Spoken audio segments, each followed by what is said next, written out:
ibadahnya rajin, kaya. Nih yang kayak begini susah digodain. Kalau ibadahnya rajin, miskin, kali bisa disogok. Sini imannya mantap, ibadahnya rajin, kaya, nabi lagi. Oh, tapi namanya iblis, nggak kurang akal. Laporan, Tuhan, kenapa Les? Ya ini bahasa saya, bahasa Qurannya sih nggak gitu. Itu hambamu yang namanya Ayub, dia rajin ibadah cuma karena dikasih kaya aja. Coba kasih miskin dia, berhenti dia sembahyang. Ah, kamu bisa aja. Saya tahu Ayub itu hambaku yang ikhlas. Saya buktiin Tuhan, silahkan. Dibuktiin lah, iblis turun ke alamin. Yang mula-mula dia lakukan, dia rusak sawah ladang Nabi Ayub. Dia binasakan binatang ternak Nabi Ayub. Sehingga dalam waktu singkat, jatuhlah Nabi Ayub dari orang paling kaya jadi orang paling miskin. Beliau masih ibadah di mihrab dalam masjid. Datang iblis. Saudara Ayub, ya, lagi ngapain? Ibadah. Nyembah Allah, nyembah Allah. Oh, percuma. Kenapa? Tuhan yang ente sembah nih, dia udah bikin miskin ente. Sawah ladang ente hancur lebur, binatang ternak binasa. Sekarang ente jadi orang paling miskin.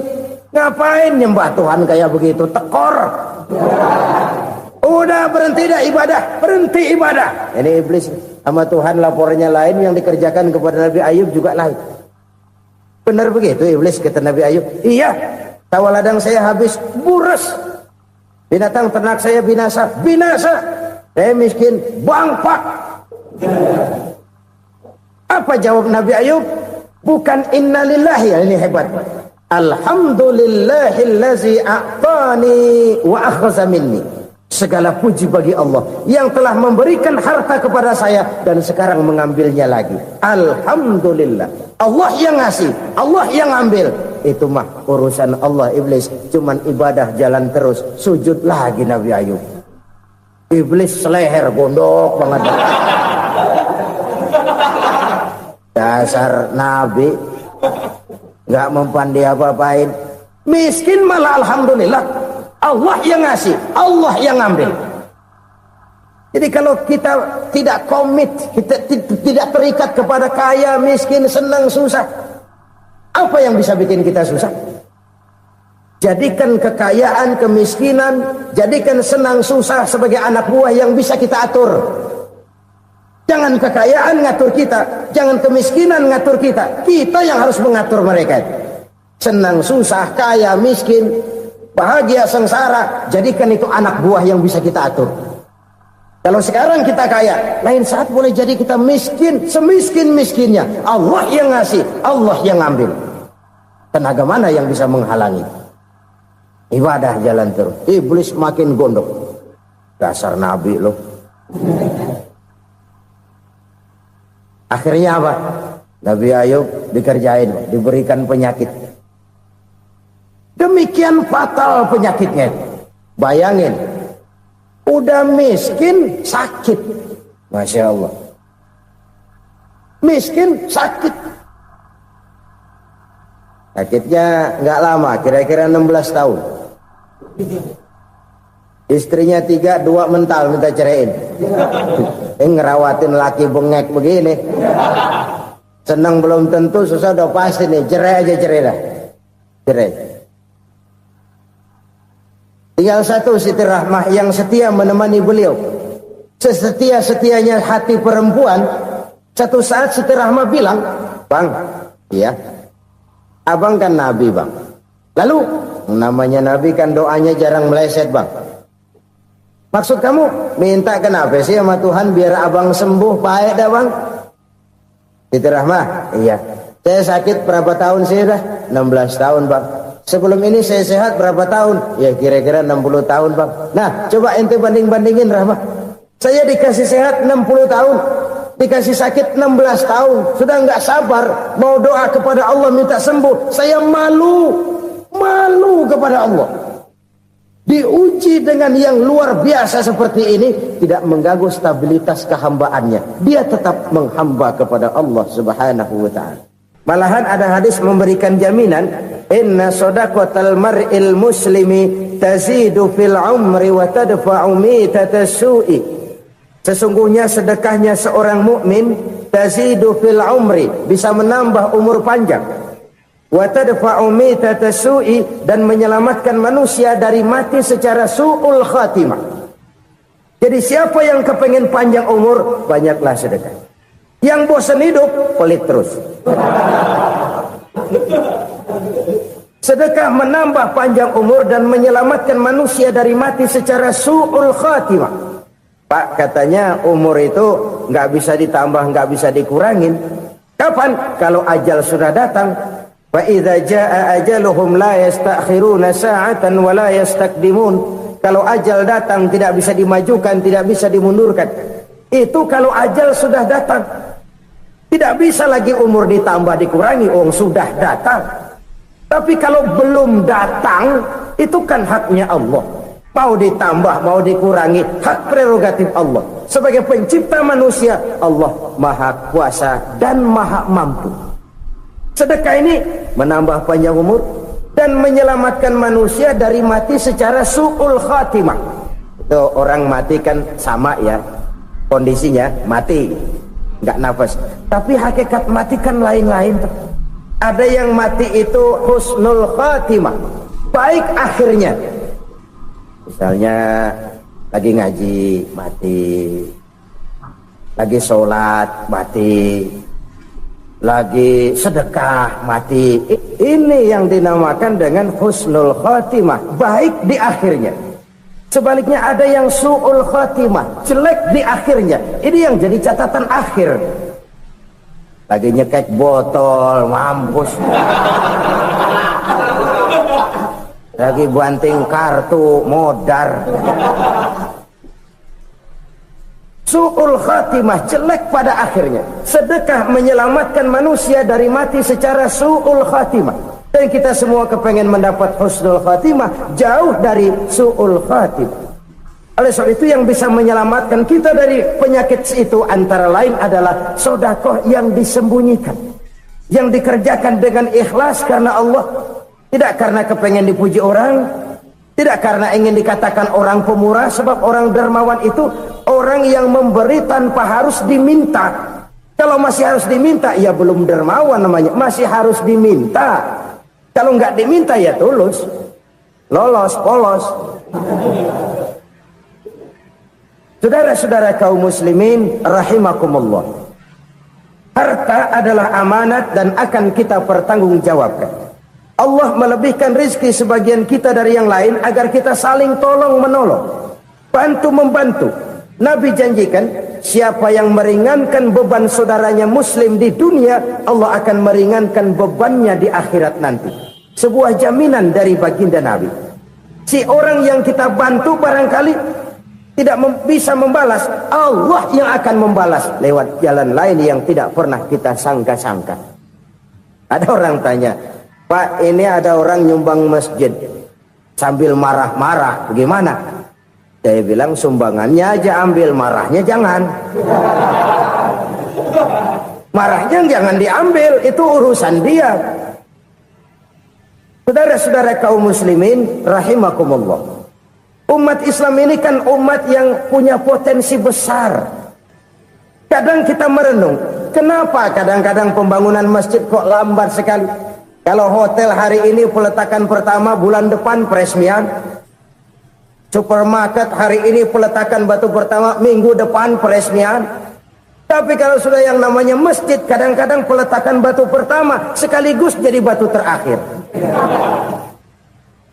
3 tahun, 4 tahun, campur nebar jalak di jalanan, duit dijaring kayak ikan sepat. Apa tidak ada orang Islam yang kaya? Banyak. Apa tidak ada pengusaha muslim yang jadi konglomerat? Ada. Lalu yang belum banyak itu yang komit terhadap nilai-nilai agamanya. Akhirnya kita jatuh jadi umat yang lemah. Belum ada pengusaha konglomerat muslim buka pabrik super mie cap beduk misalnya, umpamanya umpamanya, atau pabrik kecap, cap sorban, supaya identitas keislamannya sedikit kelihatan. Kita jatuh jadi umat yang lemah karena potensi tidak terinventarisir dengan baik. Kita ini ibarat kompor yang cuma matengin nasi orang lain. Potensi kita dimanfaatkan oleh orang lain. Ukhuwah Islamiyah kita baru terbatas kepada silaturahmi. Ukhuwah di bidang ekonomi kita lemah, ukhuwah di bidang kebudayaan kita lemah, apalagi ukhuwah di bidang politik kita lebih rapuh lagi. Padahal ukhuwah itu adalah totalitas kehidupan manusia, menyangkut ipolexosbud, memerlukan nilai-nilai ukhuwah. Jadi oleh karena itu mari kita menyadari, di dalam harta kita, walaupun kita yang cari, pergi pagi, pulang sore, peras keringat, banting tulang, di sana ada harta anak yatim. Di sana ada hak masjid. Di sana ada hak pesantren. Di sana ada hak jihad. Berbahagialah seseorang apabila dia oleh Allah dijadikan keran. Keran itu menyimpan air, tapi tidak untuk dirinya, tapi disalurkannya kepada mereka yang memang memerlukannya. Saudara-saudara kaum muslimin rahimakumullah, ini yang pertama. Jadi perbendaharaan surga adalah menyembunyikan sedekah. Orang lain nggak tahu, kita pun nggak pernah ngitung-ngitung. Kita anggap lewat begitu saja, padahal itu deposit akhirat.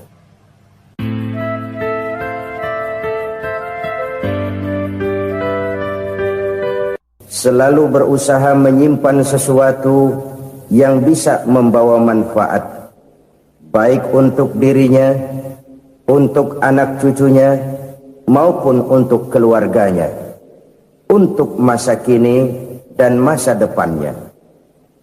Kadang simpanan itu berbentuk uang, kadang berupa tanah, lain saat berbentuk pabrik, dan lain sebagainya. Sementara masa depan yang paling pasti adalah akhirat. Jika untuk masa depan dunia kita rela memeras keringat, membanting tulang, pergi pagi dan pulang petang, menyimpan uang, menyimpan tanah, menyimpan pabrik, pernahkah kita merenung jika satu saat kiamat datang, kita dibangkitkan dari kubur masing-masing, berdiri di padang mahsyar untuk mempertanggungjawabkan seluruh kegiatan hidup kita di dunia ini, lalu kita akan menuju ke alam akhirat. Sudahkah kita mempunyai simpanan untuk akhirat kita? Pada pertemuan kali ini saya ingin menyampaikan sebuah hadis di mana Rasulullah sallallahu alaihi wasallam bersabda, "Arba'un min kanzil jannah." Simpanan sorga ada 4 macam. Yang pertama, ikhfa'us sadaqah, menyembunyikan sedekah. Saudara-saudara kaum muslimin, sebagaimana yang kita maklum bahwa Allah Subhanahu wa taala melebihkan sebagian rezeki dari kita terhadap yang lain. Ada yang kaya, ada yang setengah kaya, ada yang miskin, ada yang setengah miskin, dan selanjutnya. Ada yang gajinya kecil tapi penghasilannya gede. Ada yang penghasilannya gede tapi nggak punya gaji. Ada juga yang memang gajinya gede dan penghasilannya gede. Kelebihan rezeki merupakan sunnatullah dan tidak harus membuat kita merasa lebih dari yang lain. Bahkan sebaliknya, kelebihan itu harus membuat kita ringan tangan untuk menolong mereka yang memang memerlukan pertolongan. Kalau saudara diberikan ilmu, maka pertanyaan akhirat cuma satu: ilmumu kau amalkan untuk apa? Kalau saudara diberikan umur yang panjang, pengadilan akhirat juga bertanya satu: umurmu kau habiskan di mana? Tapi kalau saudara diberikan harta, pengadilan akhirat akan bertanya dua: hartamu kau dapat dari mana, kau belanjakan kemana? Dari mananya ditanya, dan kemananya juga ditanya. Oleh karena kita akan dimintakan pertanggungan jawab, maka amanah yang bernama harta ini harus kita gunakan dengan sebaik-baiknya. Ada penggunaan yang merupakan kewajiban, itu zakat namanya. Ada penggunaan yang sewaktu-waktu, itu infak namanya. Ada yang lebih sewaktu-waktu lagi, dan itu sedekah namanya. Zakat dia terikat oleh haul dan nisab, oleh putaran batas waktu dan ukuran dari harta itu sendiri. Sedangkan infak terikat oleh situasi dan kondisi perekonomian seseorang. Sedangkan sedekah tidak terikat dengan apapun. Dalam kondisi seperti apapun kita bisa melakukan sedekah dengan yang terkecil sekalipun. Sampai-sampai Rasulullah sallallahu alaihi wasallam mengajarkan, la tahqiranna minal ma'rufi syai'an walau an talqa akhaka biwajhin talik. Atau ada hadis, tabassumuka fi wajhi akhika laka sedekah. Senyumanmu kepada temanmu adalah sedekah. Jadi untuk melakukan sedekah tidak harus dalam berbentuk uang. Dengan ilmu kita bisa sedekah, dengan tenaga kita bisa bersedekah, dengan pikiran kita bisa bersedekah, bahkan senyum kepada teman itu pun sedekah. Jadi kalau sedekah dengan uang memang belum punya uang, nyengir aja banyakin. Itu asal pada tempatnya, jangan lalu ketemu tiang listrik cengengesan. Tentu tidak pada tempatnya dan tidak wajar. Nah, sedekah yang paling dicintai Allah adalah sedekah yang disembunyikan. Artinya jauh dari sifat riya. Kan kadang-kadang ada orang sedekah itu disebutkan namanya. Apa tidak bagus? Kalau memang niatnya ikhlas, ya bagus-bagus saja. Untuk memberikan sugesti kepada yang lain. Si Fulan bin Fulan nyumbang sekian, diumumkan. Boleh kalau niatnya untuk memberikan rangsangan kepada yang lain supaya dia menyumbang lebih besar dari orang tadi. Tapi kalau itu mendatangkan riya, maka sedekah yang paling dicintai Allah adalah sedekah yang disembunyikan. Tangan kiri saja tidak tahu apa yang diberikan oleh tangan kanan. Sedekah yang dilakukan dengan ikhlas akan merupakan perbendaharaan surga, tersembunyi dari pandangan orang lain, tidak seorang pun tahu. Karena memang sikap yang baik adalah melupakan kebaikan dan mengingat kesalahan. Itu salah satu ciri orang bahagia. Orang yang selalu mengingat kesalahannya dan berusaha melupakan segala kebaikannya. Kalau dia akan berada kebaikan, dia tidak bisa ikut, dia merasa rugi karena dia merasa belum pernah berbuat baik. Tapi kalau akan melakukan kesalahan baru, dia ingat kesalahan yang sudah-sudah, sehingga terhalang baginya untuk melakukan satu kesalahan baru. Demikianlah saudara-saudara, bahwa Allah melebihkan rizki sebagian kita dari yang lain, agar terjadi tolong-menolong dalam kehidupan ini. Jadi kesenjangan yang nature, kesenjangan yang alami, itu sunnatullah. Ada yang kaya, ada yang miskin, ada yang kelas menengah. Nah, kenapa lalu sekarang kita berusaha mengentaskan kemiskinan? Oleh karena adanya kesenjangan struktural. Kalau yang kaya bisa semakin kaya, kenapa yang miskin tidak bisa naik jadi ikut sedikit kaya? Sebab pada dasarnya Islam adalah agama yang sejak turunnya sudah berupaya memerangi kemiskinan. Bahkan dikatakan kemiskinan itu mendekatkan kepada kekufuran. Orang kalau miskin udah dekat banget sama kafir. Gampang menjadi kafir. Berapa banyak saudara-saudara kita yang oleh karena soal perut, oleh karena soal materi, terpaksa meninggalkan dan menanggalkan akidahnya. Menjual petunjuk yang diberikan Allah dengan kesenangan dunia yang cuma sebentar ini. Na'udzubillah, summa na'udzubillah. Jadi makin kita sembunyikan satu sedekah, semakin banyak perbendaharaan kita di surga.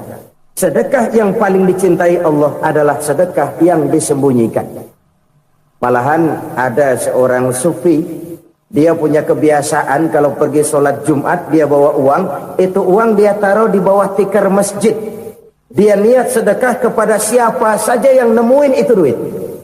Maksudnya apa? Supaya yang nemuin nggak tahu siapa yang punya duit. Demikian dia saking ingin menyembunyikan sedekahnya. Karena sifat riya itu bisa memakan amal kita sendiri. Ria itu termasuk menyebut-nyebut kebaikan kita. Orang yang suka nepuk dada, sedikit-sedikit ngitungnya kalau enggak gua. Tuh kalau enggak gua tuh. Tuh yang belas itu kalau enggak gua, kalau enggak gua. Iya kalau enggak lu kenapa emang? Orang yang suka menepuk jasad. Tuh, biasanya memang begitu saudara-saudara. Kalau perang lagi berkecamuk, orang enggak sempat ngaku jadi pahlawan. Tapi begitu perang selesai, yang kagak kenal bedil ngaku pahlawan, Mas. Itu sesuatu yang biasa. Oleh karenanya, orang-orang yang ikhlas dalam bersedekah, disembunyikannya sedekah itu Allah cinta betul. Malahan ada hadis memberikan jaminan, inna shadaqatal mar'il muslimi tazidu fil umri wa tadfa'u mitatas su'i.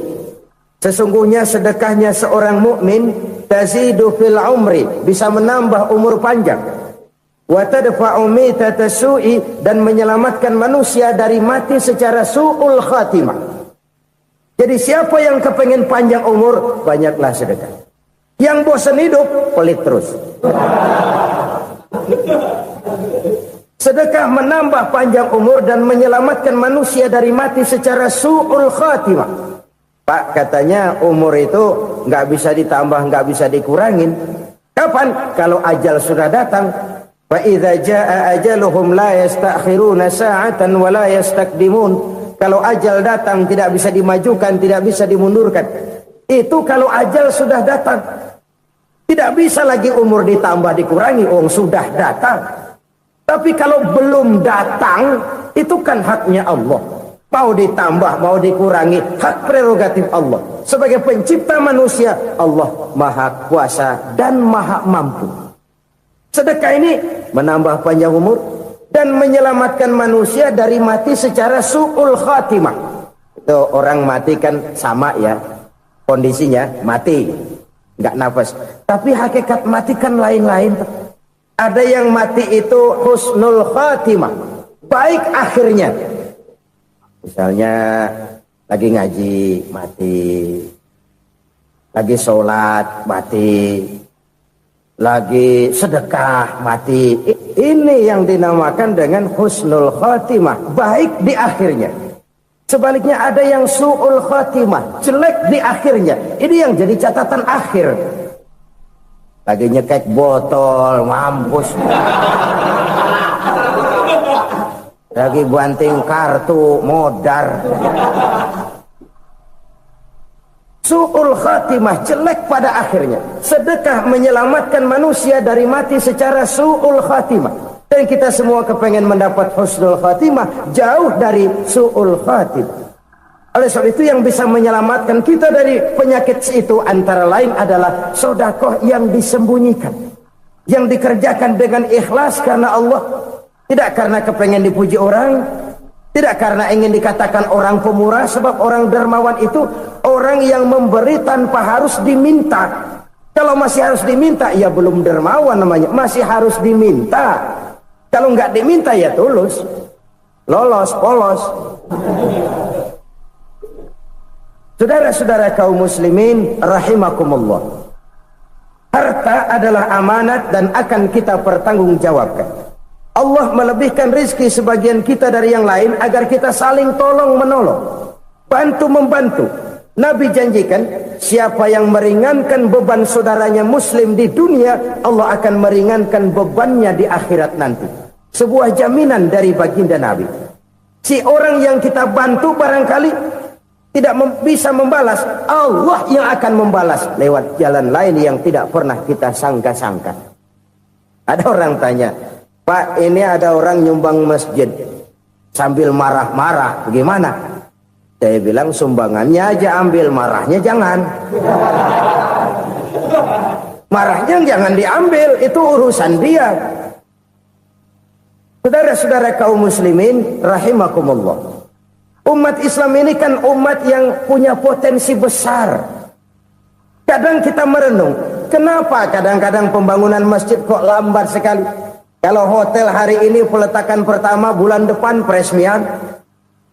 Supermarket hari ini peletakan batu pertama, minggu depan peresmian. Tapi kalau sudah yang namanya masjid, kadang-kadang peletakan batu pertama sekaligus jadi batu terakhir. 3 tahun, 4 tahun, campur nebar jala di jalanan, duit dijaring kayak ikan sepat. Apa tidak ada orang Islam yang kaya? Banyak. Apa tidak ada pengusaha muslim yang jadi konglomerat? Ada.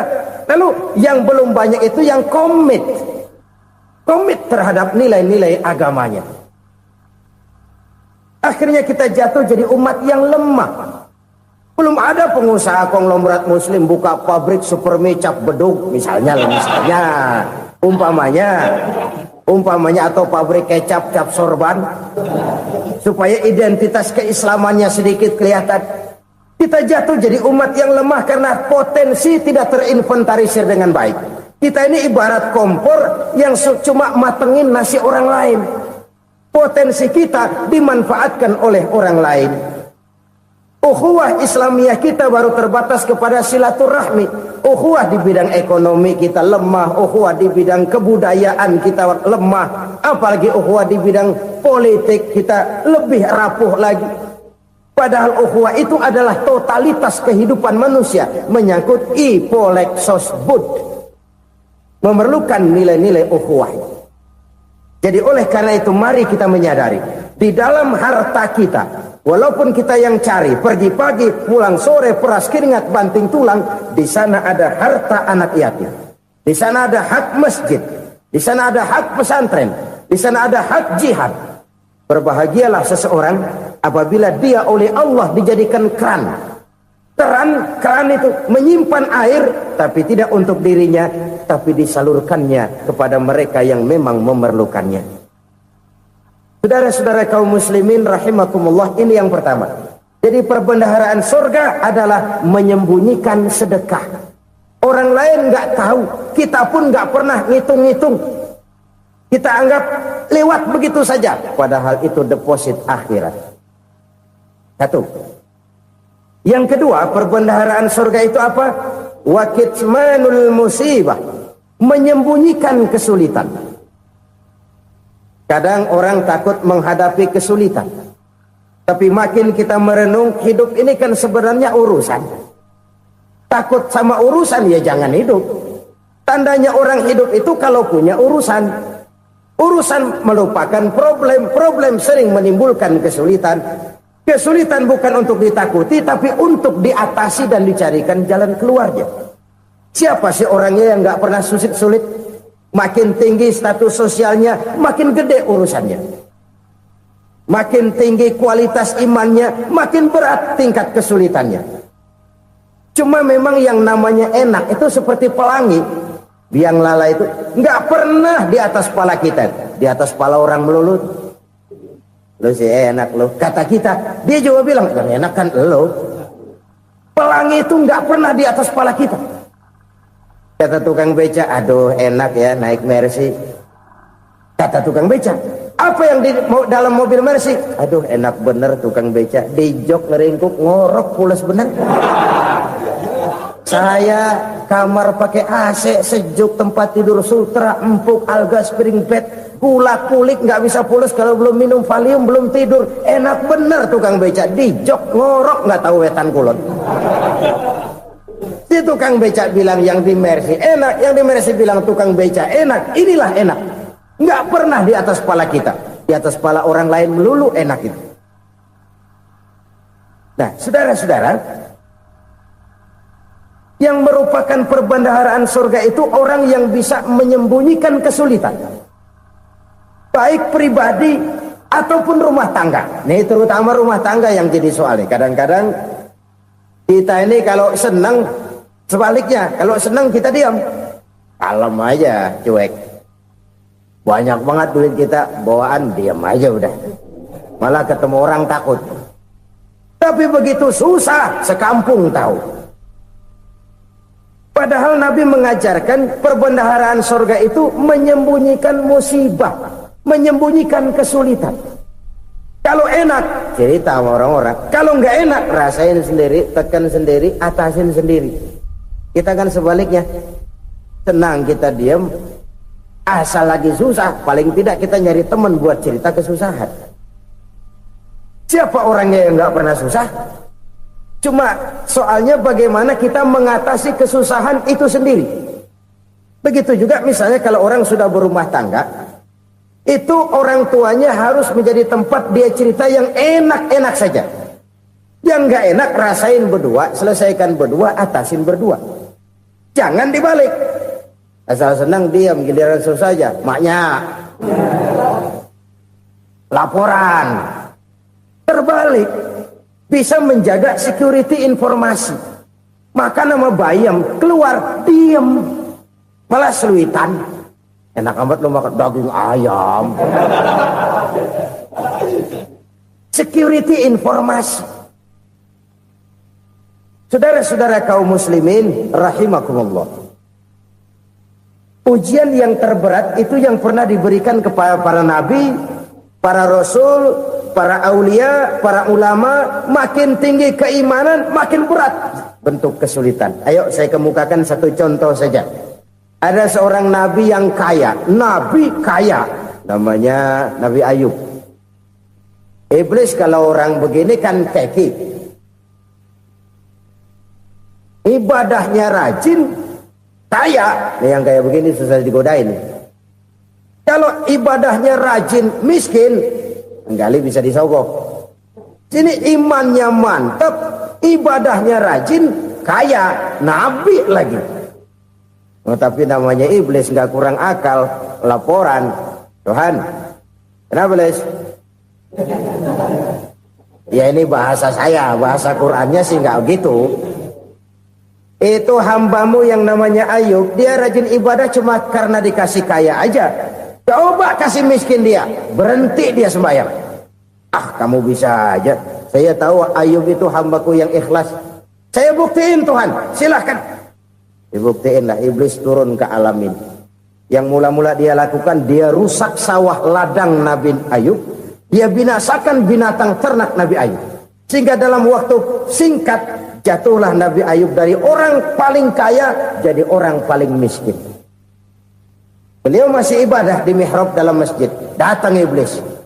Saudara Ayub, ya, lagi ngapain? Ibadah. Nyembah Allah, nyembah Allah. Oh, percuma. Kenapa? Tuhan yang ente sembah nih, dia udah bikin miskin ente. Sawah ladang ente hancur lebur, binatang ternak binasa. Sekarang ente jadi orang paling miskin. Ngapain nyembah Tuhan kayak begitu? Tekor. Udah berhenti dah ibadah, berhenti ibadah. Ini iblis sama Tuhan laporannya lain, yang dikerjakan kepada Nabi Ayub juga lain. Benar begitu iblis kata Nabi Ayub? Iya. Sawah ladang saya habis, buras. Binatang ternak saya binasa, binasa. Saya miskin, bangpak. Apa jawab Nabi Ayub? Bukan innalillahi, ya ini hebat. Alhamdulillahillazi a'tani wa akhza minni. Segala puji bagi Allah yang telah memberikan harta kepada saya dan sekarang mengambilnya lagi. Alhamdulillah. Allah yang ngasih, Allah yang ambil. Itu mah urusan Allah. Iblis cuman ibadah jalan terus, sujud lagi Nabi Ayub. Iblis seleher gondok banget. Dasar Nabi nggak mempan dia apa-apain. Miskin malah alhamdulillah. Allah yang ngasih, Allah yang ambil. Jadi kalau kita tidak komit, kita tidak terikat kepada kaya, miskin, senang, susah, apa yang bisa bikin kita susah? Jadikan kekayaan, kemiskinan, jadikan senang, susah sebagai anak buah yang bisa kita atur. Jangan kekayaan ngatur kita, jangan kemiskinan ngatur kita. Kita yang harus mengatur mereka. Senang, susah, kaya, miskin, bahagia, sengsara, jadikan itu anak buah yang bisa kita atur.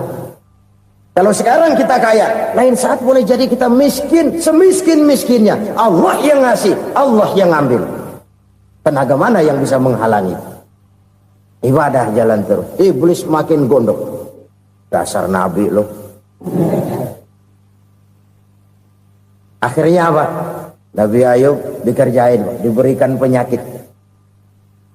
Demikian fatal penyakitnya. Bayangin, Udah miskin, sakit. Masya Allah. Miskin, sakit. Sakitnya nggak lama, kira-kira 16 tahun. Istrinya 3, 2 mental minta ceraiin. Ngerawatin laki bengek begini. Senang belum tentu, susah udah pasti nih. Cerai aja, cerai dah. Cerai. Tinggal satu Siti Rahmah yang setia menemani beliau. Sesetia-setianya hati perempuan. Satu saat Siti Rahmah bilang, "Bang, iya, abang kan Nabi, Bang. Lalu, namanya Nabi kan doanya jarang meleset, Bang. Maksud kamu minta kenapa sih sama Tuhan biar abang sembuh, baik dah, Bang?" Siti Rahmah, "Iya.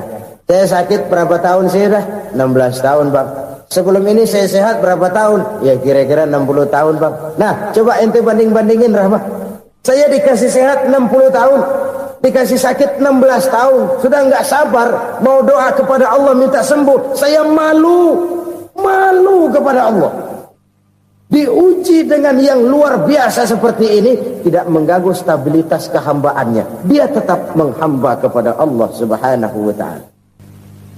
Saudara-saudara kaum muslimin rahimakumullah. Kunci menghadapi kesulitan itu apa? Allah jelaskan dalam satu ayat, wa basyiris sabirin alladzina iza asabathum musibah qalu inna lillahi wa inna ilaihi raji'un. Gembirakan orang-orang yang sabar. Siapa mereka itu? Yang apabila mendapat musibah mereka kembali kepada keyakinan dasar, segalanya dari Allah dan segalanya akan kembali kepada Allah. Ini konsepsi dasar dari sikap muslim dalam menghadapi berbagai kesulitan. Segalanya dari Allah, segalanya akan kembali kepada Allah. Kalau ini sudah kondisi dasarnya, maka kita akan lapang menghadapi kenyataan bagaimanapun pahitnya. Apakah itu namanya miskin, apakah itu namanya sakit, bahkan maut sekalipun. Segalanya dari Allah, segalanya akan kembali kepada Allah. Ini sikap hidup, bukan sekedar ucapan. Kita kadang-kadang menjadikannya sebagai ucapan. Mulutnya sehingga berhenti, innalillahi wa inna ilaihi raji'un, tapi nangisnya terus gerung-gerungan. Bukan itu, ini kesadaran moral. Kalau segalanya dari Allah, segalanya kembali kepada Allah, kan sebenarnya cuma nunggu giliran. Hari ini saya nyembayangin dia, entah hari apa saya disembayangin orang. Hari ini saya antar dia ke kubur, entah hari apa orang nganterin saya ke kubur. Hari ini saya tahlilkan dia, entah nanti kapan orang tahlilkan saya. Segalanya dari Allah, segalanya akan kembali juga kepada Allah. Oleh sebab itu saudara-saudara, kesulitan bukan untuk ditakuti. Kesulitan justru untuk diatasi, dicarikan jalan keluarnya. Dan tidak ada orang yang tidak pernah mendapat kesulitan. Tidak ada. Semakin tinggi status sosial, semakin tinggi kualitas keimanan, semakin besar juga tingkat kesulitan. Hanya saja bagaimana cara kita mengatasinya. Dan Al-Quran menyatakan, inna ma'al usri yusra. Di balik kesulitan itu pasti ada kemudahan. Roda itu berputar. Karena itu Rasulullah sallallahu alaihi wasallam mengingatkan kepada kita, ta'arraf ila Allah fir raha ya'rifka fis syiddah. Ingatlah kepada Allah di waktu kamu senang, supaya Allah ingat kepada kamu di waktu kamu susah. Kalau waktu senang kita ingat kepada Allah, kita susah, Allah tidak akan meninggalkan kita. Tapi kalau waktu senang kita jauh dari Allah, sujud tidak sempat, dengan masjid jauh, ketika senang kita lupakan Allah. Nanti begitu kita susah, Allah lupakan kita. Dan itu menyakitkan.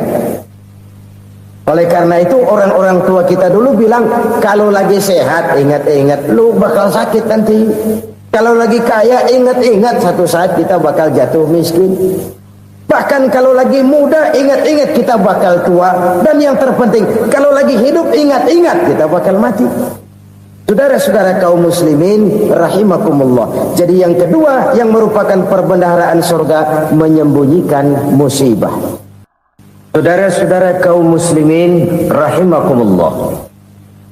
Hal ketiga yang merupakan perbendaharaan surga adalah wasilatur rahmi. Orang yang suka bersilaturahmi. Sebagaimana yang kita maklum bahwa manusia adalah makhluk yang disebut zon politika, makhluk sosial yang tidak mungkin hidup sendiri-sendiri. Betapa dan siapapun kita memerlukan orang lain. Bodoh betul manusia kalau tinggal di tengah masyarakat tapi tidak mau bermasyarakat. Merasa hebat sendiri, pintar sendiri, gagah sendiri, kaya sendiri. Mungkin kalau mati juga ngubur sendiri. Jangankan kita di sini, di sorga saja Nabi Adam waktu sendirian bengong melulu, mondar mandir. Allah tegur dam sepi dam. Jadi ini kalau bahasa saya. Iya Tuhan, sepi ini nggak ada coret-corekan pisan ini. Diciptakan Siti Hawa baru anteng Nabi Adam. Itu di surga. Cobalah. Umpamanya saudara tinggal di Jakarta nih. Kayak bener. Apaan aja di Jakarta punya saudara dah. Jembatan Semanggi ambil, Monas Buntel bawa pulang. Hotel-hotel ambil semua. Cuman tinggal di Jakarta sendirian, apa enaknya? Betapa dan siapapun kita perlu orang lain. Tidak ada seorang pun yang bisa memenuhi kebutuhan hidupnya secara sendiri-sendiri. Nah, Islam telah menyelamatkan manusia dari ras diskriminasi, mengikat manusia dengan persaudaraan yang berlandaskan kepada akidah. Karena itu dianjurkan bersilaturahmi. Bahkan Nabi menyatakan, man arada ayyubsata lahu fi rizqihi wa yunsa'a fi atharihi falyasil rahimah. Siapa yang kepengen diluaskan rezekinya dan dipanjangkan usianya, banyaklah ia bersilaturahmi. Siapa yang kepengen dimudahkan rezekinya, hendaknya ia banyak bersilaturahmi. Kalau banyak teman, kesulitan kan paling tidak ada tempat cerita. Udah susah sendirian, kita pikirin diri, nggak ada tempat tukar pikiran. Cepet banget sama bengek. Dilawan sendiri. Nah, secara makro kita bisa berkata, tidak mungkin ada kemenangan kalau tidak ada kekuatan. Tidak ada kekuatan kalau tidak ada kesatuan dan persatuan. Tidak mungkin ada kesatuan dan persatuan tanpa semangat silaturahmi. Kalau umat Islam mau menang, dia harus kuat. Kalau umat Islam mau kuat, dia harus bersatu. Kalau umat Islam mau bersatu, dia harus membudayakan silaturahmi ini. Bahkan sampai-sampai kata Nabi, kalau bisa cari nilai tambah. Apa? Silman qata'ak. Bersilaturahmilah kau kepada orang yang marah denganmu. Masya Allah, indahnya ajaran agama kita. Orang yang marah pun kepada kita, kata Nabi, kalau bisa bersilaturahmilah kepadanya, kepada orang yang marah itu. Di situ nilai tambah. Cuman jujur nih hadis, ngucapinnya gampang, ngamalinnya yang berat banget. Orang marah sama kita disuruh silaturahmi, ada apa sama lu? Lu marah, ada gua marahan lagi. Tunggu pikirin. Saudara-saudara kaum muslimin rahimakumullah. Tapi ini yang diajarkan, bahkan ini yang dicontohkan oleh baginda Rasul. Bagaimana begitu mudah, misalnya satu saat Abu Jahal ini ngatur strategi bagaimana bikin Muhammad celaka. Dia gali lubang di depan tempat tidurnya. Dia tutupin daun korma. Terus dia panggil seseorang, ke sini. Kasih tahu Muhammad, pamannya sakit keras, minta ditengokin. Berangkat orang ini ke sana. Muhammad, labbaik. Pamanmu sakit keras, dia minta ditengokin. Baik, saya akan datang menjenguk beliau. Berangkatlah Nabi ke rumah Abu Jahal tanpa prasangka apapun. Abu Jahal udah pasang setil, selimut 3 rangkap setengah dipakai, persis kayak orang meriang. Tapi sembari ngintip dari balik selimut. Begitu Muhammad buka pintu, nah masuk perangkap nih. Muhammad jalan menuju tempat pembaringan. Makin lama makin dekat, makin lama makin dekat, makin dekat ke lubang yang dipasang oleh Abu Jahal itu. Dalam hati Abu Jahal, terus dah jatuh, mampus dah lu ini. Mampus lu hari ini nih. Apa yang terjadi? Malaikat Jibril datang. Muhammad, pamanmu cuma pura-pura sakit. Di depan tempat tidurnya ada lubang perangkap supaya kamu jatuh ke situ. Sudah, kamu pulang. Balik kanan Nabi. Sudah hampir jatuh ke lubang, balik kanan, pulang. Bayangin kecewanya Abu Jahal. Muhammad dikit lagi, Muhammad dikit lagi. Enggak paman, saya pulang aja. Emosi, bangun dari tempat tidur, enggak sadar kalau lagi pura-pura sakit. Lompat ngejar Nabi, dia lupa dengan lubang yang dia gali. Pusra, nyemplung sendiri ke dalam lubang.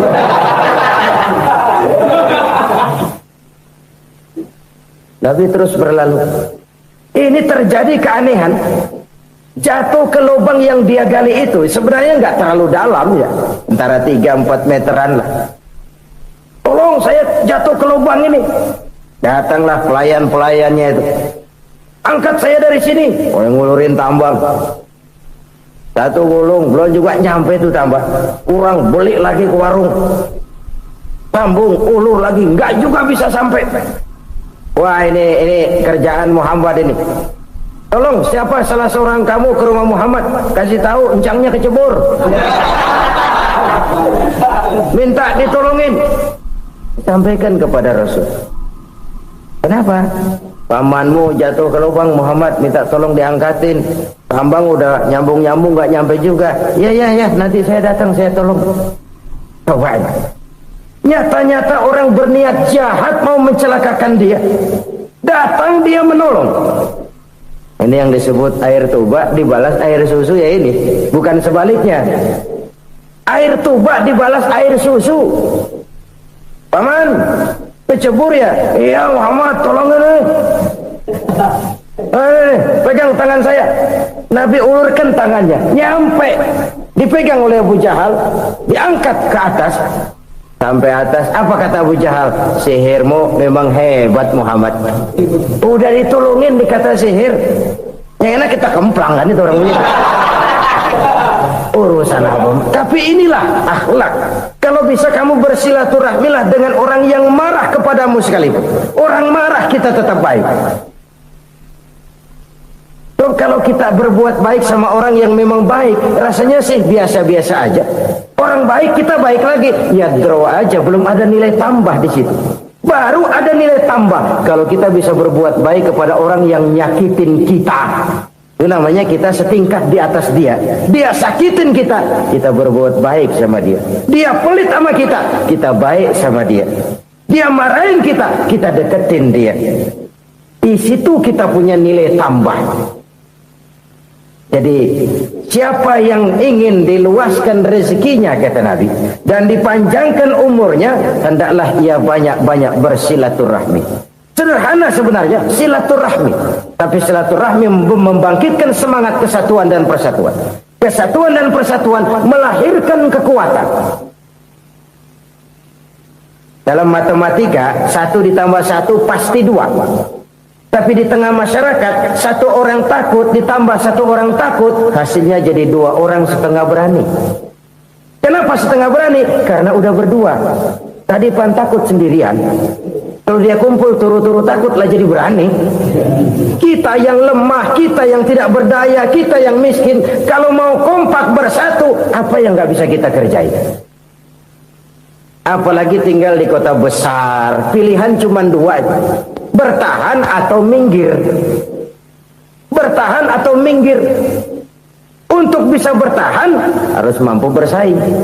Untuk mampu bersaing harus punya keahlian. Keahlian harus ditunjang dengan pendidikan, ditambah oleh kekompakan sebagai umat. Udah miskin mencar mulu, orang injek gitu. Orang nggak pandang urusan apa yang malu. Oleh karena itu silaturahmi pada hakikatnya merupakan ruh dari ukhuwah yang diajarkan oleh agama kita. Bagaimana Islam menyelamatkan masyarakat manusia dari ras diskriminasi, mengikat manusia, dan tidak ada persaudaraan yang lebih indah selain persaudaraan yang diikat dengan nilai-nilai akidah. Sepanjang orang di jalan Allah, itulah saudara kita. Keluar dia dari jalan Allah, selesailah persaudaraan sampai di situ. Karena itu, kalau ingin menyimpan sesuatu di surga, banyaklah bersilaturahmi. Datang ke rumah ini, datang ke rumah itu, dan lain sebagainya. Itu simpanan kita di akhirat nanti. Ini yang ketiga. Saudara-saudara, yang keempat, perbendaharaan surga itu apa? Wa qawlu la hawla wa la quwwata illa billah. Ucapan la hawla wa la quwwata illa billah. Ibadah kan ada yang berat, modalnya besar. Bangun masjid berat, modalnya besar. Bangun rumah sakit berat, modalnya besar. Ada ibadah yang berat tapi modalnya ringan. Misalnya puasa. Puasa itu berat, mengendalikan nafsu. Kalau sekedar nggak makan nggak minum sih enteng. Mengendalikan nafsu itu jihad terbesar. Tapi kan modalnya ringan, cuma niat saja. Ini ibadah berat, modalnya ringan. Ada ibadah yang ringan, modalnya juga enteng. Seperti termasuk ucapan la haula wa la quwwata illa billah. Tanpa sadar, la haula wa la quwwata illa billah. Nyelengin tuh di surga. Nyelengin, kita nggak terasa. Nyelengin simpenan akhirat. La haula wa la quwwata illa billah. Nyimpan lagi. Kaget, la haula wa la quwwata illa billah. Nyimpan lagi. Banyak simpenan. Walaupun sebenarnya yang dimaksud di sini adalah kesadaran batin bahwa tidak ada daya dan kekuatan kecuali Allah. Itu intinya. Kita memulai pekerjaan disunahkan baca bismillah, kan begitu? Apa itu? Kesadaran moral bahwa ini saya bisa kerjakan. Saya kerjakan ini dengan menyebut nama Allah. Kenapa? Kalau Allah tidak memberikan daya dan kekuatan, mana mampu saya kerjakan ini. Maka saya kerjakan ini dengan menyebut nama Allah. Bismillah. Kesadaran moral. Manusia hanya wajib berusaha, tapi nggak pernah wajib berhasil. Banyak hal-hal yang kalau kita renungkan secara rasio nggak mungkin, tapi jadi kenyataan. La haula wa la quwwata illa billah. Tidak ada daya dan kekuatan kecuali bagi Allah semata-mata. Kesadaran moral akan kelemahan dan keterbatasan makhluk bernama manusia. Kadang kita kagum dengan otak, tapi kita sering lupa sama yang bikin otak. Padahal bagaimanapun hebatnya otak, yang bikin otak pasti lebih hebat dari otak. Nggak percaya, silahkan otak-otakan. Inilah kecenderungan. Kita kagum dengan pesawat-pesawat mutakhir, bukan main, besi gede banget terbang itu. Alangkah hebatnya. Lalu apa yang bikin otak tidak lebih hebat dari itu semua? Kita puji laut, apa yang bikin laut tidak lebih hebat dari laut itu? La haula wa la quwwata illa billah. Tidak ada daya dan kekuatan kecuali Allah. Apa yang bisa kita lakukan kalau tidak karena daya dan kemampuan yang diberikan oleh Allah kepada kita? Lahirlah sikap tawadu, rendah hati, tidak melonjak menjadi angkuh dan sombong, sadar akan kelemahan dan keterbatasan diri. Sebagai makhluk yang diciptakan oleh Allah Subhanahu wa ta'ala. Jadi satu sisi ini ucapan yang berpahala, la haula, jadi wiridan. Pada sisi lain ini kesadaran moral, sikap mental, kesadaran batin bahwa yang punya daya dan kekuatan itu cuma Allah. Kita nggak pantas untuk sombong. Sebab sombong itu pakaiannya Allah. Kita nggak sedang pakai pakaian Allah, kegedean. Dan makin kita renungi, makin terbentur. Apa sih yang bisa kita sombongin? Kita mau sombong apa? Kaya? Pintar? Itu kan semua relatif. Di atas langit masih ada langit lagi. Jadi oleh karenanya, marilah kita menyadari. Manusia hanya wajib berusaha, tapi tidak pernah wajib berhasil. Yang berusaha saja tidak wajib berhasil, apalagi yang tidak berusaha. Islam bukan agama orang pemalas yang selesai sholat lalu enggelohom, enggelenggem ayem-ayem. Tapi Islam bukan agama orang sombong yang setelah berusaha lalu tidak memerlukan Allah. Kita bisa saja bikin proyeksi, tahun sekian kita bakal panen besar menurut perhitungan otak. Tapi ada kejadian lain. Apa? Tikus ngambek. Habis itu dimakanin tikus, panen gagal. proyeksi rasional gagal oleh tikus-tikus yang ngambek itu. Bisa saja terjadi. Tahun depan kita panen besar, urung. Kenapa? Musim panas panjang. Nah, sekarang ini koran-koran bikin berita musim mengalami penyelewengan. Bukan cuma manusia yang nyeleweng sekarang. Musim pakai nyeleweng. Mestinya kan musim hujan udah selesai, masih hujan-hujan juga. Musim. Nah sekarang kita boleh bikin proyeksi, kita bakal panen besar. Tahu-tahu musim panas panjang, sawah retak, air kering. Cari teknokrat yang paling botak, suruh pendekin tuh musim panas. La haula wa la quwwata illa billah. Inilah kesadaran moral. Saudara, saya teringat satu saat ada seorang konglomerat. Umurnya ya kira-kira 70-an. Satu saat dia ditanya oleh wartawan, "Pak, umur Bapak berapa sih?" "Ya paling 10 tahun." 10 tahun? 10 tahun? Anak Bapak berapa orang? Satu saja? Satu. Harta Bapak berapa? Ya paling-paling bangsa 7 juta kali. 7 juta? Iya. Pak, kenapa Bapak bohongi saya? Bapak punya buku biografi. Koran-koran, majalah-majalah banyak memuat cerita riwayat hidup Bapak. Saya tahu umur Bapak 70. Kenapa bilang cuma 7 tahun? Saya tahu anak Bapak 8. Kenapa cuma bilang 1? Saya tahu harta Bapak miliaran, mungkin triliunan. Pabrik di mana-mana, bank di mana-mana. Kenapa bilang uang Bapak cuma 7 juta? Nah, kata si konglomerat tadi, kamu benar nak, kamu benar. Umur saya kalau jumlahnya memang 70 nak. Cuman ingat-ingat saya, baru 7 tahun terakhir ini saya sujud. Baru 7 tahun terakhir ini saya berusaha dekat dengan Allah. Saya laksanakan perintahnya, saya jauhi larangannya. 7 tahun inilah rasanya yang ada nilainya di hadapan Allah. Yang 63 tahun matong, kelabu, kelem umur gue. Habis untuk maksiat, untuk munkarat. Maka ketika ditanya tadi, umur saya 7 tahun itu. Oh begitu Pak. Oh iya.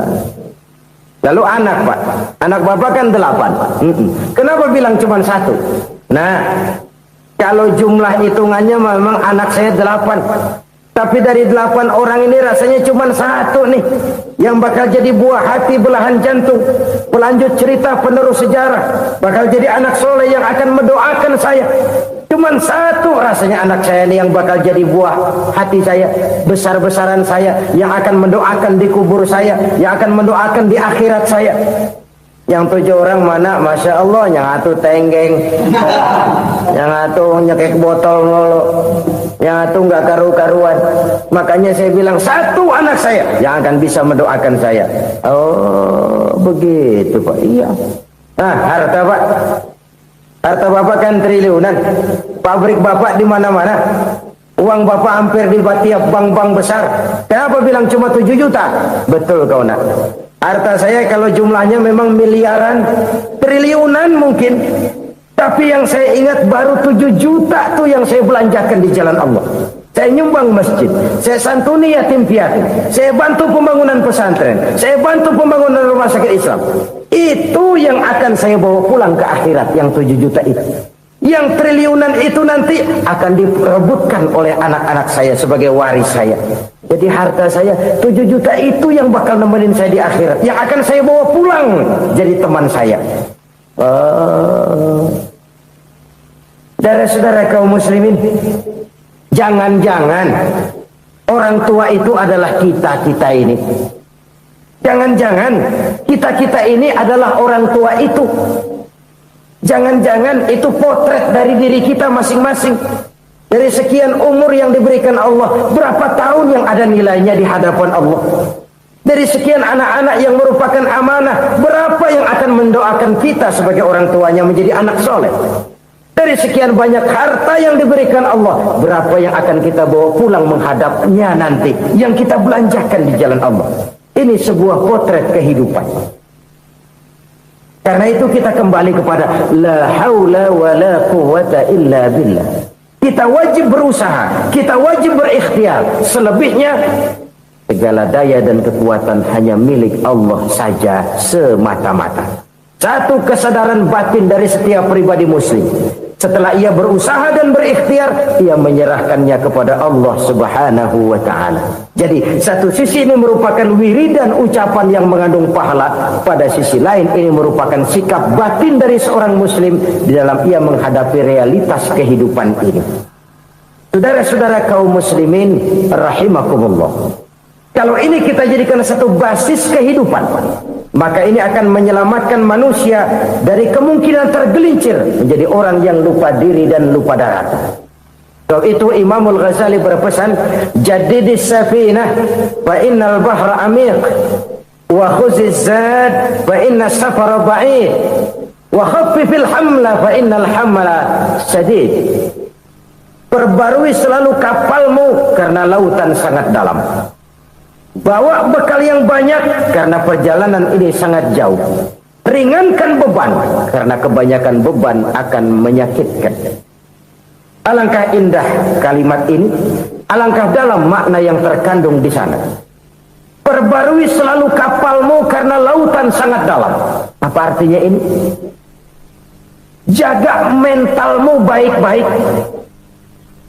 Pelihara imanmu baik-baik karena hidup penuh cobaan seperti lautan.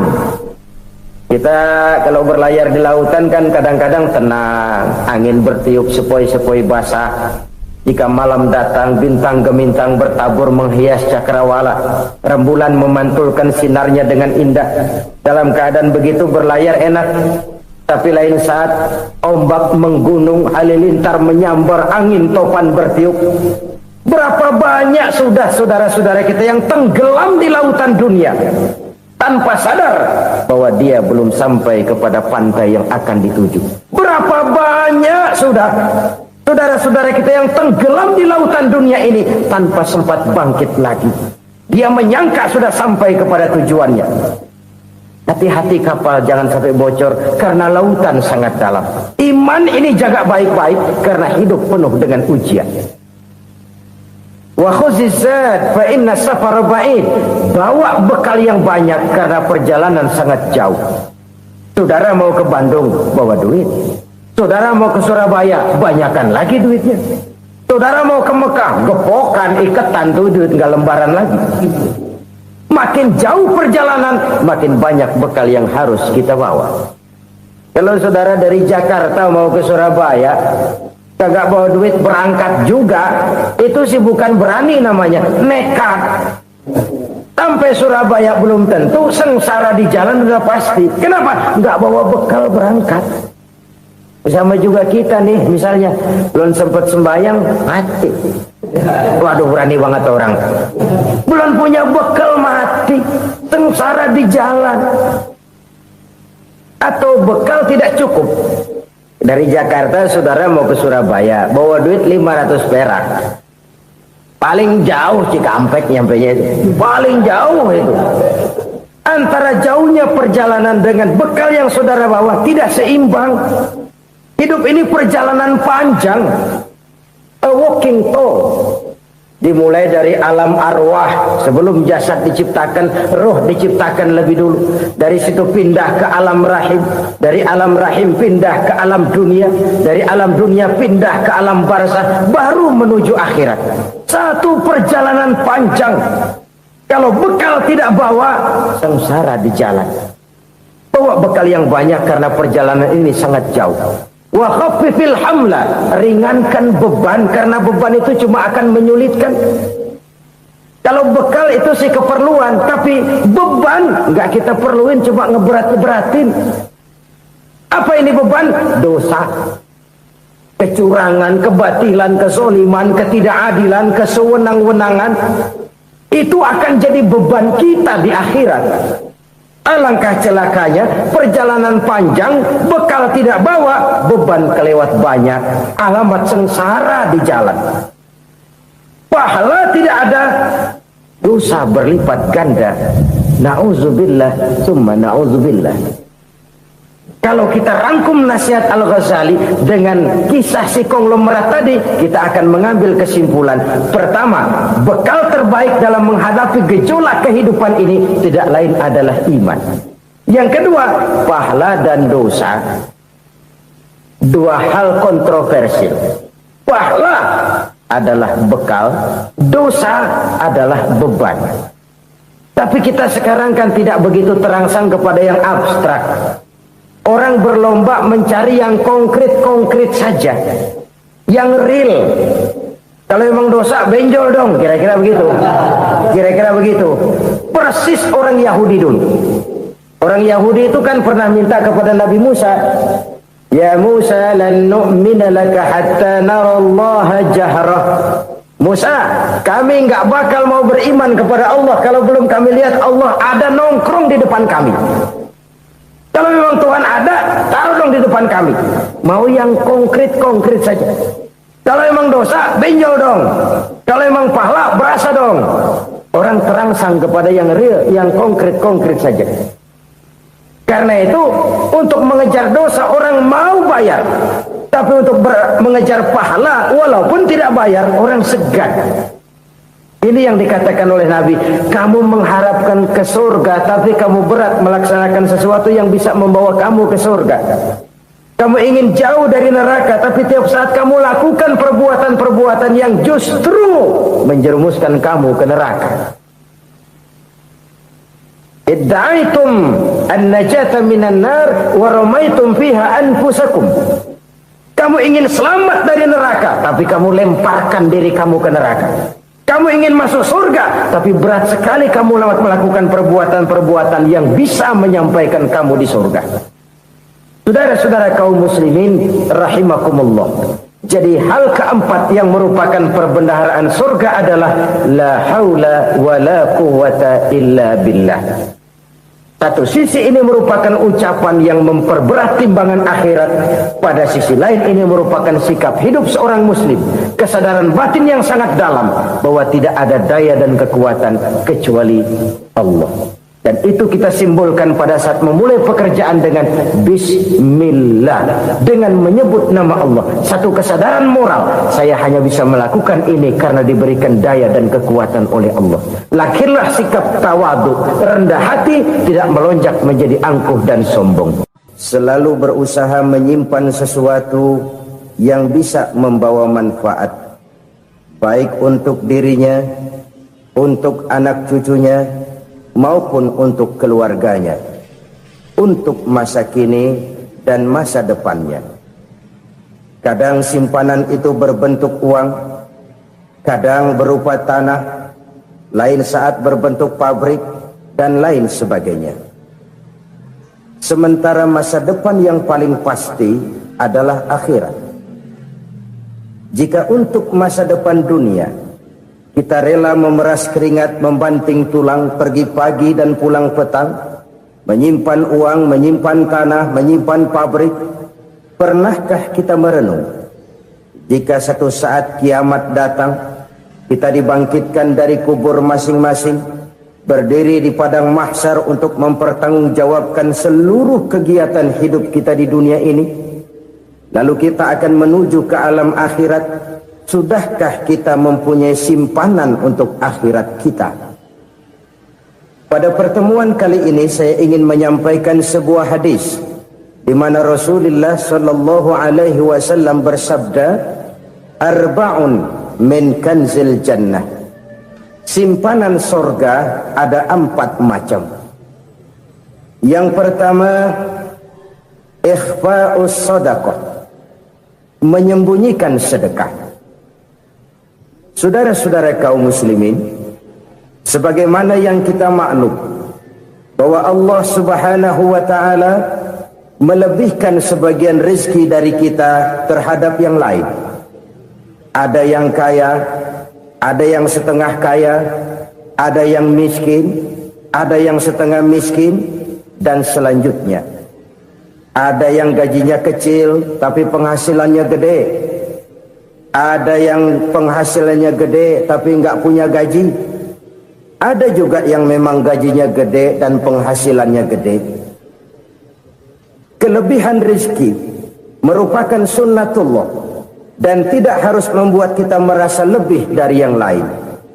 Bahkan sebaliknya, kelebihan itu harus membuat kita ringan tangan untuk menolong mereka yang memang memerlukan pertolongan. Kalau saudara diberikan ilmu, maka pertanyaan akhirat cuma satu: ilmumu kau amalkan untuk apa? Kalau saudara diberikan umur yang panjang, pengadilan akhirat juga bertanya satu: umurmu kau habiskan di mana?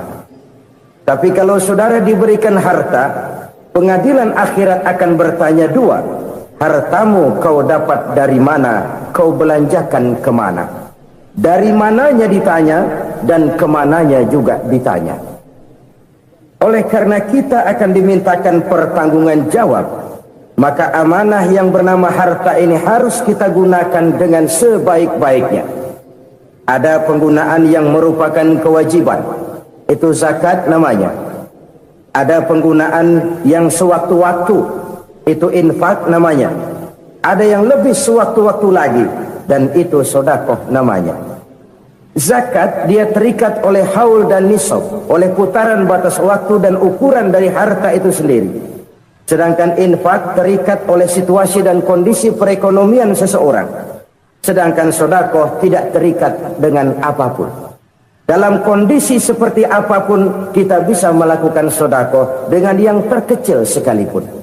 Sampai-sampai Rasulullah sallallahu alaihi wasallam mengajarkan, la tahqiranna minal ma'rufi syai'an walau an talqa akhaka biwajhin talik.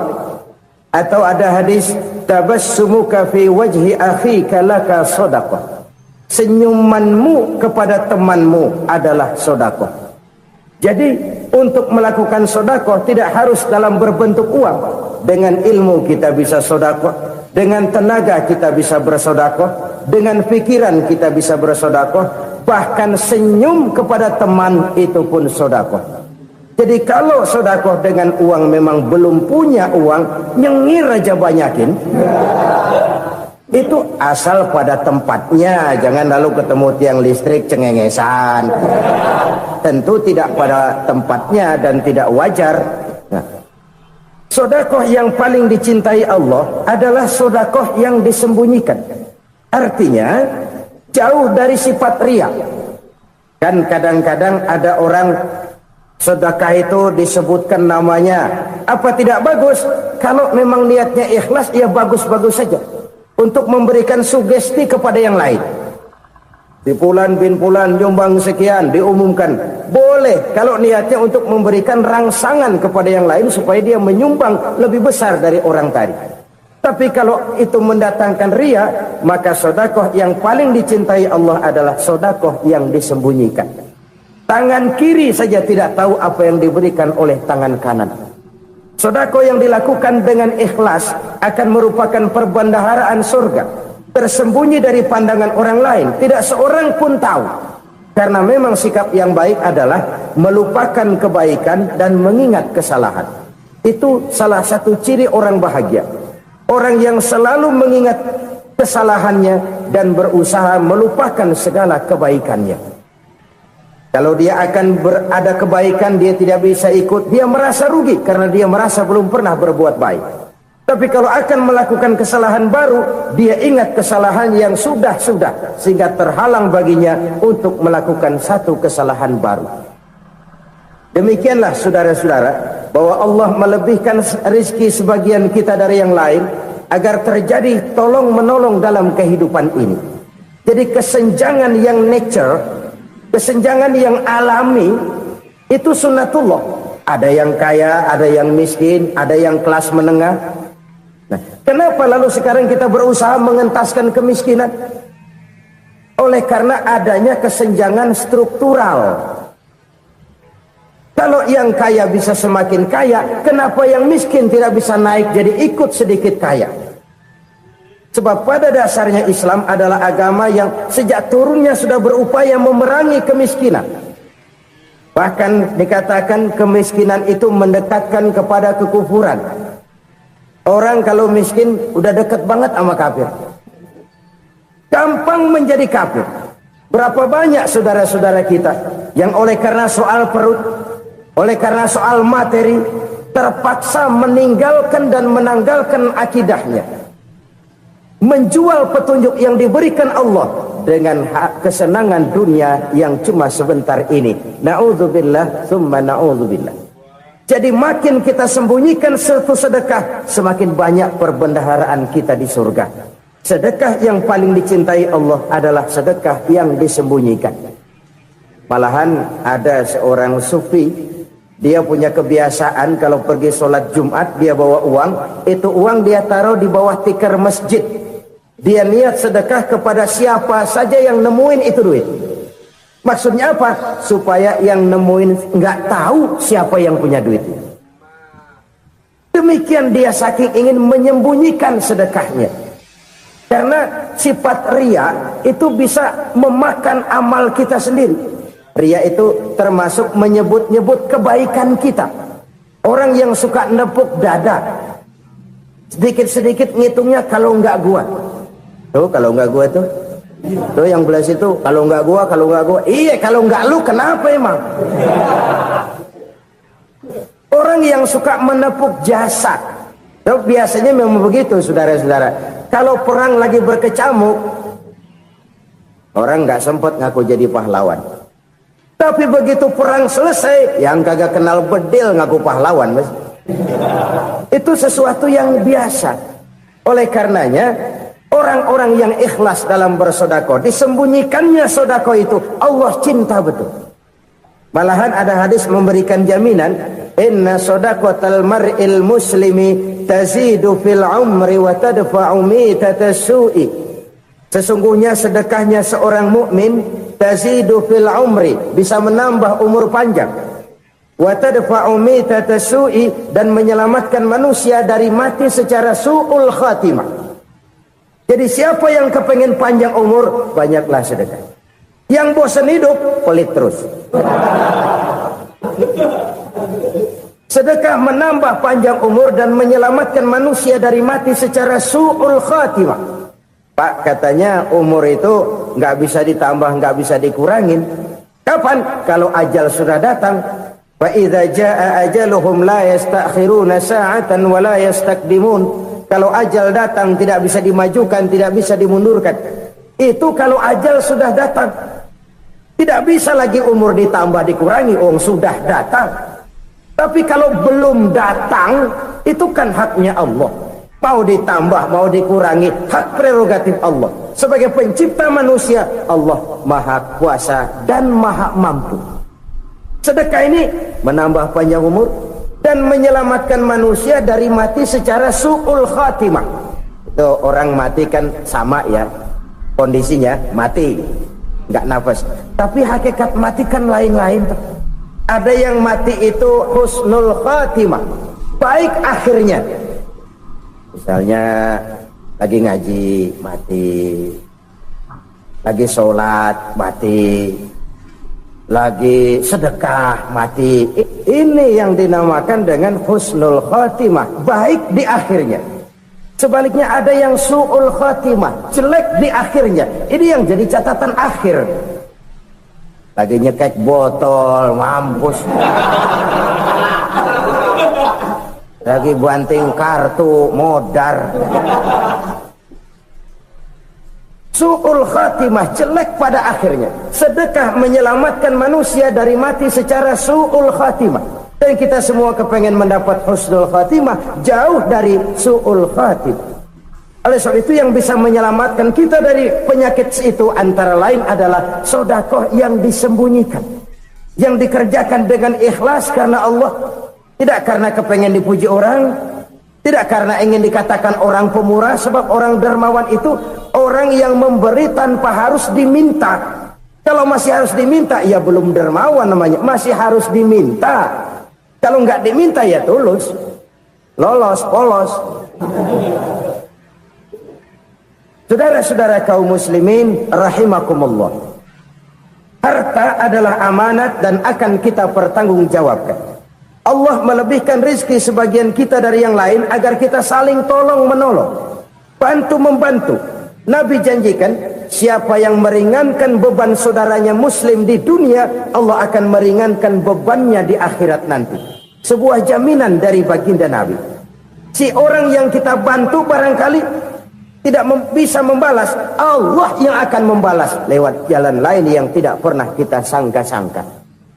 Ada orang tanya, Pak, ini ada orang nyumbang masjid sambil marah-marah, bagaimana? Saya bilang sumbangannya aja ambil, marahnya jangan. Marahnya jangan diambil, itu urusan dia. Saudara-saudara kaum muslimin rahimakumullah. Umat Islam ini kan umat yang punya potensi besar. Kadang kita merenung, kenapa kadang-kadang pembangunan masjid kok lambat sekali? Kalau hotel hari ini peletakan pertama, bulan depan peresmian. Supermarket hari ini peletakan batu pertama, minggu depan peresmian. Tapi kalau sudah yang namanya masjid, kadang-kadang peletakan batu pertama sekaligus jadi batu terakhir. 3 tahun, 4 tahun, campur nebar jalak di jalanan, duit dijaring kayak ikan sepat. Apa tidak ada orang Islam yang kaya? Banyak. Apa tidak ada pengusaha muslim yang jadi konglomerat? Ada. Lalu yang belum banyak itu yang komit terhadap nilai-nilai agamanya. Akhirnya kita jatuh jadi umat yang lemah. Belum ada pengusaha konglomerat muslim buka pabrik supermi cap beduk misalnya umpamanya atau pabrik kecap cap sorban supaya identitas keislamannya sedikit kelihatan. Kita jatuh jadi umat yang lemah karena potensi tidak terinventarisir dengan baik. Kita ini ibarat kompor yang cuma matengin nasi orang lain. Potensi kita dimanfaatkan oleh orang lain. Ukhuwah Islamiyah kita baru terbatas kepada silaturahmi. Ukhuwah di bidang ekonomi kita lemah, ukhuwah di bidang kebudayaan kita lemah, apalagi ukhuwah di bidang politik kita lebih rapuh lagi. Padahal ukhuwah itu adalah totalitas kehidupan manusia, menyangkut ipolek sosbud, memerlukan nilai-nilai ukhuwah. Jadi oleh karena itu mari kita menyadari di dalam harta kita, walaupun kita yang cari, pergi pagi, pulang sore, peras keringat, banting tulang, di sana ada harta anak yatim. Di sana ada hak masjid. Di sana ada hak pesantren. Di sana ada hak jihad. Berbahagialah seseorang apabila dia oleh Allah dijadikan keran. Keran itu menyimpan air, tapi tidak untuk dirinya, tapi disalurkannya kepada mereka yang memang memerlukannya. Saudara-saudara kaum muslimin rahimakumullah, ini yang pertama. Jadi perbendaharaan surga adalah menyembunyikan sedekah. Orang lain nggak tahu, kita pun nggak pernah ngitung-ngitung. Kita anggap lewat begitu saja, padahal itu deposit akhirat.